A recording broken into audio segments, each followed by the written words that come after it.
Near Asia, in the warm waters of the Pacific Ocean, is a group of islands called the Philippine Islands. If you wanted to visit someone living in the Philippine Islands, you would probably go first to Manila, the biggest city in the Philippines. From Manila's harbor, you might walk along the busy streets into one of the city's modern shopping districts. Here are city people you might like to visit. Or perhaps you'd like to go outside the city of Manila, away from its big buildings and harbor, and out to the peaceful farm countryside of the Philippines. Here one morning you might find farm people you'd like to visit. People like this man on the water buffalo. If we could spend a day with him, what do you suppose he'd tell us about the Philippines? Let's listen to him. We always get ready for work early, while the day is cool in my village. My barrio, as we call it. I see my neighbor Pablo is getting ready to go to his rice fields. He too has a water buffalo, what we call a carabao. Carabaos are used for doing heavy work, hauling loads, plowing fields and such. Although another of my neighbors, Cesar, has a modern tractor he uses in his large rice fields. Other neighbors of mine take the village bus to go shopping in the next barrio or to plantations where they work. Before I, too, go to work, I usually have breakfast at my house.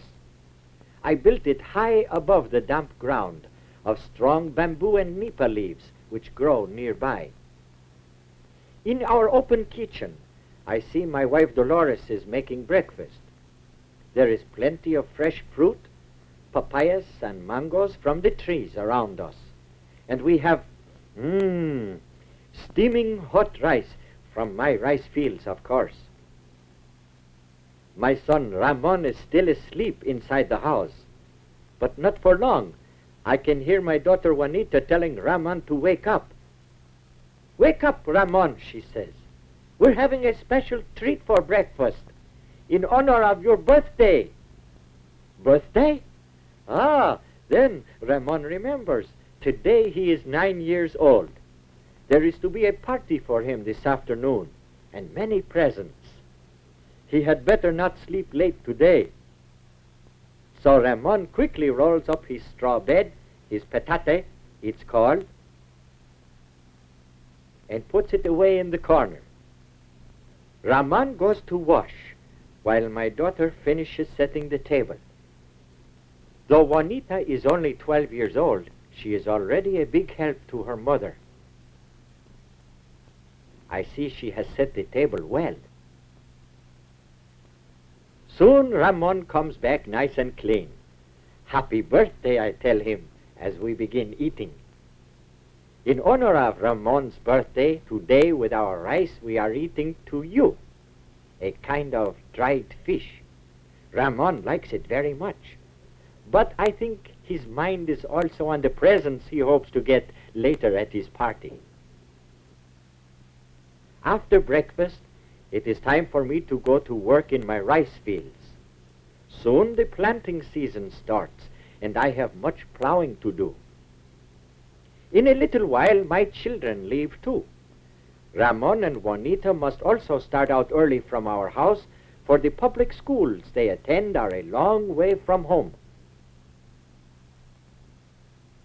On their way, they pass our village stores, tiendas we call them, a name handed down from the Spanish, just as Ramon and Juanita's names are also Spanish.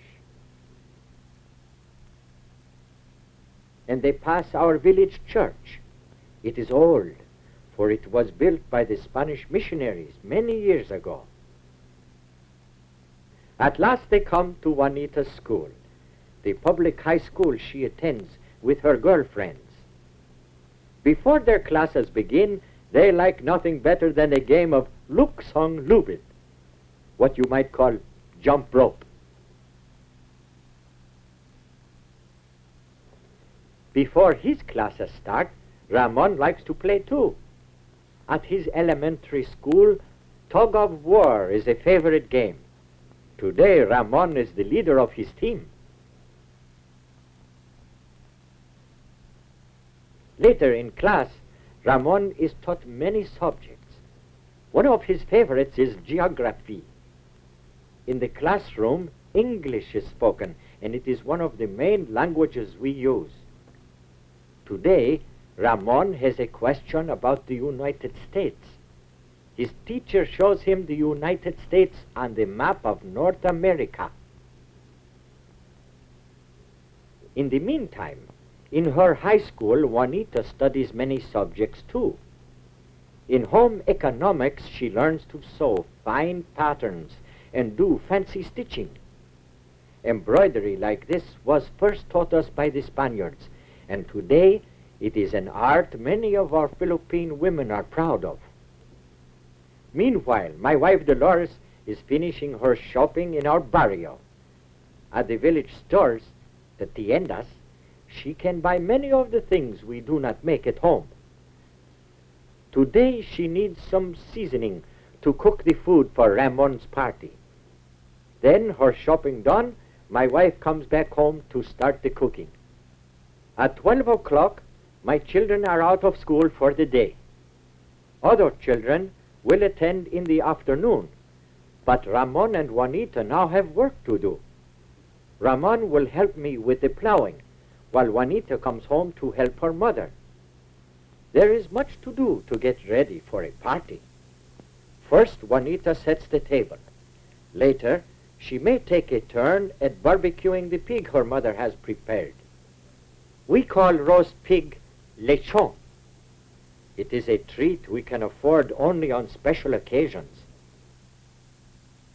By late afternoon, Ramon and I have finished our plowing in my rice field.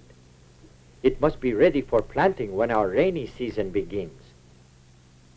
The work has been hard for both of us and for my carabao. Now it is time to go home, so Ramon and I unhitch the carabao. Then we take him back to his place near the river. This is where he stays until I need him the next morning, deep in the cool, muddy water carabaos love so much. Then back we go, along the road to our village, to our house. There, look, Ramon, what a sight! Everyone is gathered for the party. Happy birthday, they all call, his aunts and uncles and cousins, and his school friends. Happy birthday, Ramon, they say. My Ramon is very pleased. What an honor to have so many people celebrate his birthday. Very politely, he kisses his grandmother's hand. She has a present for him, a pair of long pants, she says. Ramon thanks her and greets his grandfather, too. Grandfather also has a present for him. You see?